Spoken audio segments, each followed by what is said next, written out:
The studio guard had my name on his list and pointed me towards the soundstage.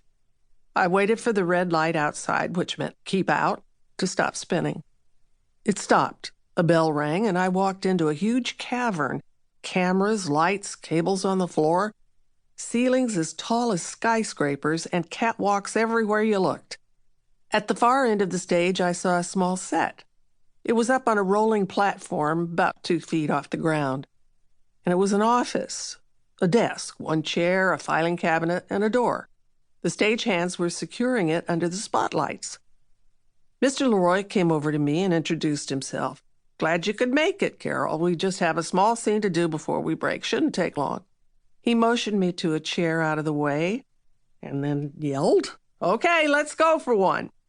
An actor climbed up onto the set and took his place behind the desk. Mr. Leroy called out to another actor behind the set door. "You ready, Jimmy?" "All set back here, Merv." Oh, the voice. I knew it immediately. Oh, my Lord, I am in the same space as my idol. Mr. Leroy called, "Action!" And Jimmy Stewart walked through the door and presented a badge to the man at the desk, and that was it. End of scene. Cut, that's a print. The movie they were shooting was the FBI story. Lunch was called, and Mr. Leroy asked me if I'd like to meet Jimmy. Oh, he was still up on the set, and Mr. Leroy gave me a helping hand as I climbed up onto the platform. We were introduced. I was inches away from the face I had loved since I was a very little girl. He smiled, and he said he was glad to make my acquaintance. He shook my hand, he looked into my eyes, and he seemed in no hurry to go to lunch. What was it about him that drew me to him in such a deeply personal way? I admired other actors. I was a big fan of a lot of them, but there was something about him that was different. I felt it every time I saw him in the movies, and now here he was. What I'd seen on the screen was amplified 100 times in person. The warmth, the humility, the humor, the heart. Well, a lump popped up in my throat, signaling the beginning of tears. Overwhelmed, I knew I had to get out of there before I started to cry. I felt like an idiot. Trying to be funny or flip or whatever it was, I gave a stupid little salute and piped up with what must have been one of the dumbest things I could have ever come up with. "Well, guess it's time to tie on the old feed bag." Oh, God, with that, I whirled around and stepped off the 2-foot-high set right into a bucket of whitewash. For a nightmarish moment, I just stood there frozen, my back to them with 1 foot in and 1 foot out. Frozen.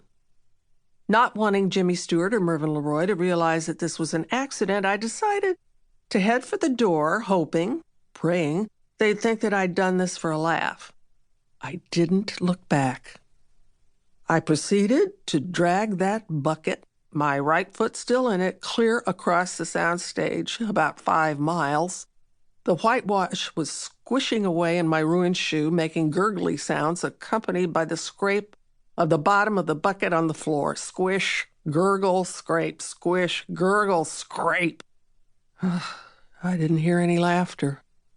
I opened the door into the glaring sunlight and pulled my sopping foot and ruined shoe out of the bucket. I truly don't remember what happened after that. Obviously, I must have caught the bus and gone home, and I don't remember hearing from Mr. Leroy again.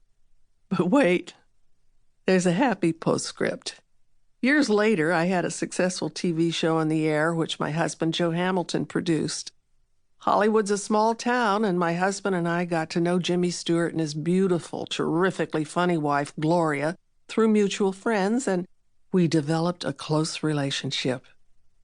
I remember one time when we had a party at our house and invited the Stewarts, Gloria called to accept with a caveat. "Well, we're going to be there all right, but I have to warn you, Carol, Jimmy doesn't like to stay up late, so don't be upset if we leave shortly after dinner. He likes to be in bed by 10 o'clock. No problem. We were just thrilled they were coming. Our guest list also included Steve Lawrence, Edie Gourmet, Joe Stafford, Paul Weston, and Mel Torme, all fantastic singers and musicians. After dinner, we all went into the living room, and Paul Weston sat down at the piano. And as the musical part of the evening began, I fully expected the Stewarts to say their goodbyes. But Jimmy Stewart didn't get up to go home. Instead, he walked over to the gang gathered around the piano and joined in. Well, it was a sight to behold. There he was, harmonizing with the best of them. Later, Gloria came over to me and said, "Well, he's having the time of his life. I don't know how I'm going to get him out of here." They were the last people to leave the party, and it was after 1 a.m. Gloria called the next day to say that any time we had another party like that, to please invite them because Jimmy had a ball. We saw each other fairly often in those days. Jimmy Stewart even surprised me on the final episode of my variety show in 1978 by showing up and playing the piano, singing his favorite tune, Ragtime Cowboy Joe.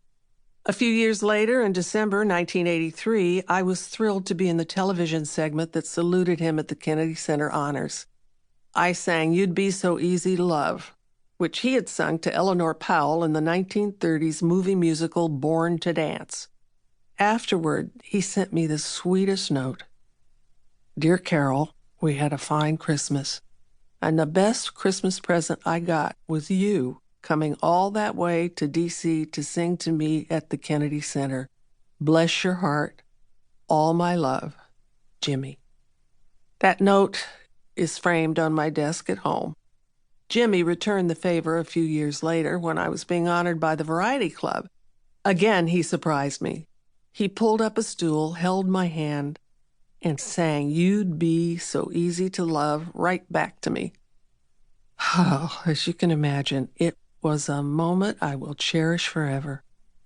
At one point, I did tell Jimmy the story of the bucket of whitewash, and he was kind enough to say he didn't remember, and maybe he really didn't. No matter.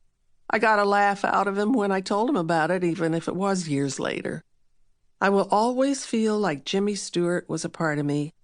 There was some strange connection there that drew a little girl to him all those years ago in that darkened San Antonio movie house when I first realized that I knew him. And yes, Nanny, he was my friend, and dreams really can come true, but I'm getting ahead of myself.